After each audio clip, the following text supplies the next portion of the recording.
Others are fast-moving. Unlike other big rallies, A bit earlier at about 7 a.m., a group from the Coast Guard. Welcome to #PHVote 2013 Rappler.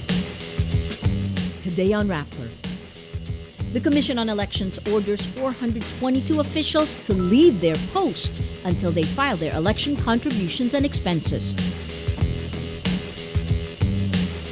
And I don't know who really influenced her or have been influencing her.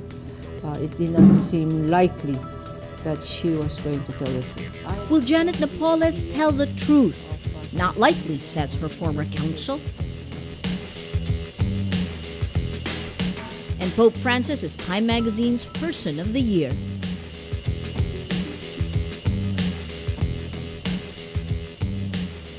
Hello, I'm Maria Ressa. Welcome to Rappler, your social news network. The Commission on Elections, or Comelec, orders at least 422 local officials, including 20 congressmen, to leave their posts until they submit an appropriate Statement of Election Contributions and Expenditures, or SOCE.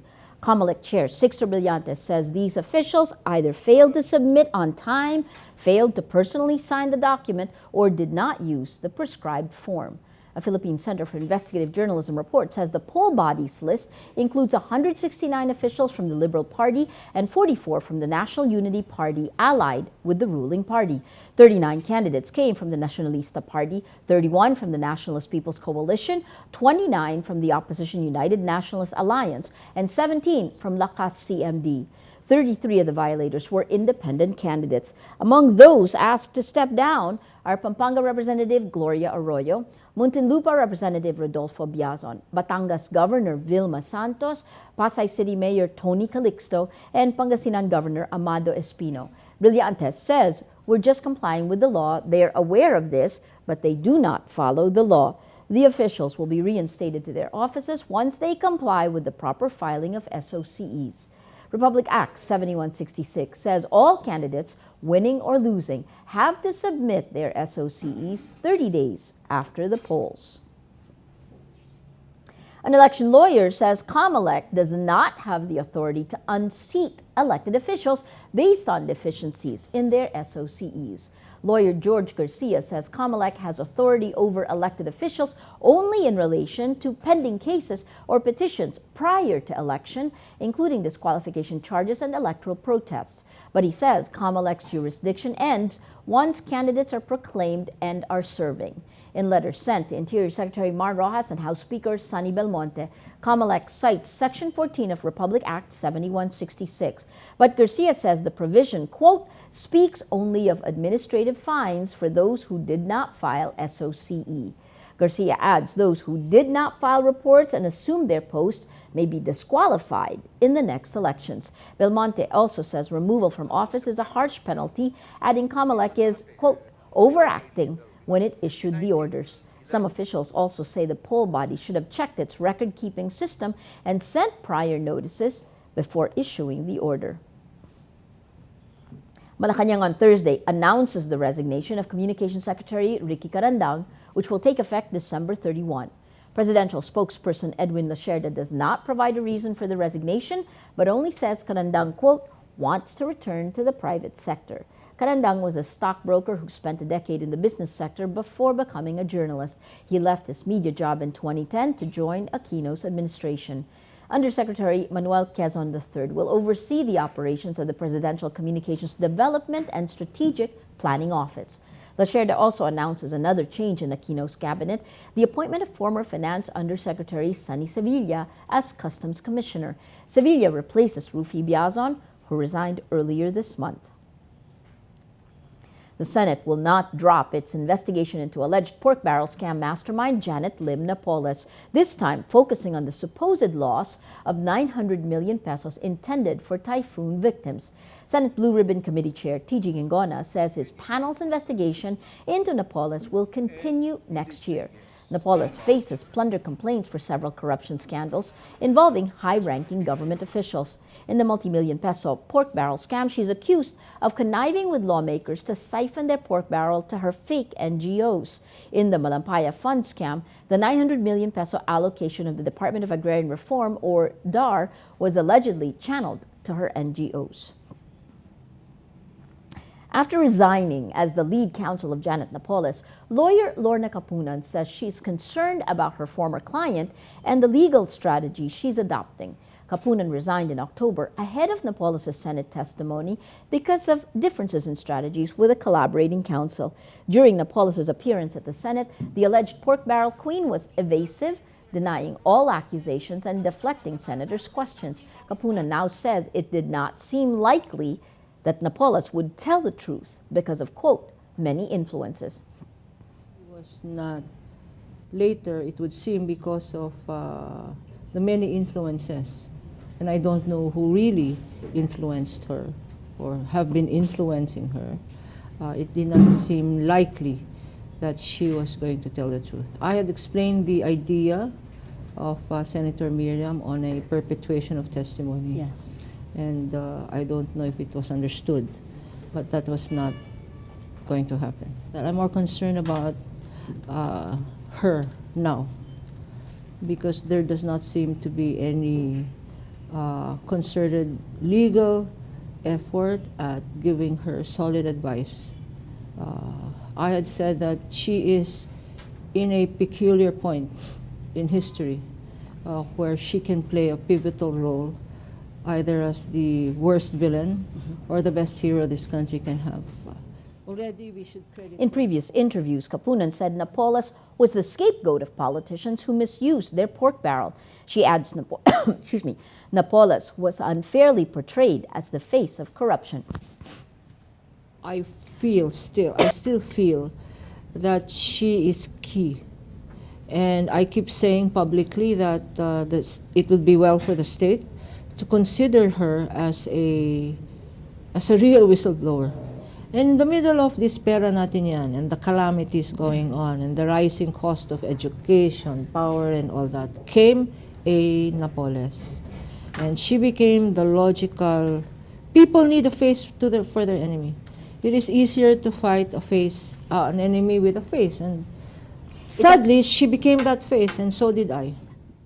Also says Napoles should not be singled out and that corruption using the pork barrel is a system involving many players. It will be a sad day in this country if she is the only one that will go to jail. Do you agree with Senator Miriam that that it's Enrile? I mean, is this from what? No, I'm not sure it is Enrile, but I certainly am sure that it is not Napoles alone.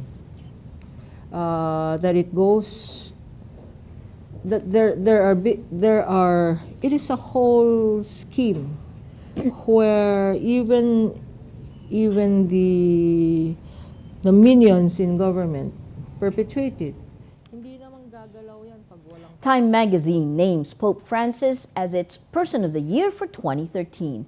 The magazine says the Argentine Pope focused on issues like poverty, justice, transparency, globalization, and the role of women in his 9 months as the leader of the world's Catholics. Francis, who replaced Pope Benedict XVI, has consistently urged the 1.2 billion strong Catholic community to be more engaged in helping the world's poor. Times managing editor Nancy Gibbs adds, rarely has a new player on the world stage captured so much attention so quickly, young and old, faithful and cynical, as Pope Francis. Australia's High Court overturns a law allowing gay marriage in the nation's Capital Territory. In October, the Australian Capital Territory Parliament passed a bill legalizing same-sex marriage. But in its unanimous decision, the court rules the national parliament, not state and territory authorities, has the ultimate say over marriage and whether it was extended to same-sex couples was a matter for lawmakers. The court says the Marriage Act does not now provide for the formation or recognition of marriage between same-sex couples. The decision means the 27 couples who married since the laws came into effect a month ago will have their marriages annulled, declared unconstitutional. Gay rights campaigners hit the move, but the Australian Christian lobby welcomes the ruling, saying the issue was irrelevant to most Australians and it was, quote, time to move on. Lithuania's foreign minister criticizes Ukraine authorities, saying they lost credibility after security forces clashed with protesters in the capital, Kiev. ignoring calls from the West for restraint. Foreign Minister Linas Linkelvičius says the crackdown on protesters shows, quote, the conscious choice that the Ukrainian authorities appear to have taken against the European path. The blunt statements from Lithuania comes after police moved against protesters who occupied Kiev's Independence Square for over a week to denounce President Viktor Yanukovych's rejection of a European Union pact. Is the sign language interpreter at Nelson Mandela's memorial a fake who gestured meaninglessly during speeches? A spokeswoman for the Deaf Federation of South Africa says the man picked for the job was, quote, just gesturing in the air. Sign Language Education and Development's Cara Loning says the interpreter who translated eulogies during Mandela's memorial was not known by the deaf community and by organizations who accredit interpreters. She adds, it's a real embarrassment. It's complete disrespect for the deaf community. The government says it will investigate the allegations. The Mandela Memorial was attended by nearly 100 heads of state. Let's now look at Rappler's Wrap for today, a list of the 10 most important events around the world you shouldn't miss. At number 4, in an interview with Time magazine, U.S. whistleblower Edward Snowden says he hopes his leaks of classified documents will lead to greater transparency in governments. The former National Security Agency contractor says he chose to defy his obligations when he learned the scope of spying programs conducted without consent. Snowden also tells Time he hopes his disclosures will bring about changes by forcing a rethinking by the public, the tech community, and the government. At number 8, with a growing market in Asia, Google opens one of its new data centers in central Taiwan and says a similar center is set up in Singapore. The tech giant scraps its plans for Hong Kong because of land acquisition problems. Google Vice President Joe Cava says the growth in Asia's internet has been, quote, amazing. Between July and September 2013, over 600 million people in Asia landed on mobile internet for the first time. Google says it will double its investments in the Changhua Center in Taiwan to $600 million. And at number 10, with Christmas rush just around the corner, some choose to do online shopping, but Professor Alan Woodward of the University of Surrey warns about common cyber scams to watch out for this holiday season. The list includes phishing, fake virus checkers, fake upgrades, insecure websites, and phone calls seeking usernames and passwords. Scams are likely to victimize those who fall for traps that appear useful, personal, and relevant. For the full top 10, visit Rappler.com's The Wrap. The children's classic Alice in Wonderland is set to song in a rousing musical that's been performing to sold-out audiences since August. Its run ends this Saturday. G. Tonji reports. I'm here at Onstage Greenbelt, home of the Repertory Philippine Theater Company. We're about to go backstage to check out the action as the characters prepare for the musical Alice in Wonderland. A whimsical and timeless story written by Lewis Carroll. Alice in Wonderland captivated children around the world for over 150 years. Directed by Joy Virata, it has all the elements of a spectacle of a musical. Actress Lisel Batucan, who plays the Duchess, explains the makeup process. It helps to get into character when you actually see yourself, putting on the contour, the lines, the lipstick. It all impacts on the character you're playing. Most, if not all, theater actors in the production apply their own makeup. Actress Gold Soon explains why. I believe that every actor should know how to put on their own makeup. It helps me put on somebody else's face. And so it helps me center myself. It helps me get into characters. It's 5 costume changes throughout the whole show. The shortest time I have in order to change from one costume to the other is, I think, 30 seconds. Actress and singer Between Escalante plays the Queen of Hearts. She says the costumes designed by Raven Ong sets the mood for the fantasy. Enjoy that. It's eye candy. You have to see the costumes. It's rich. Well, it is high art, if you think about it.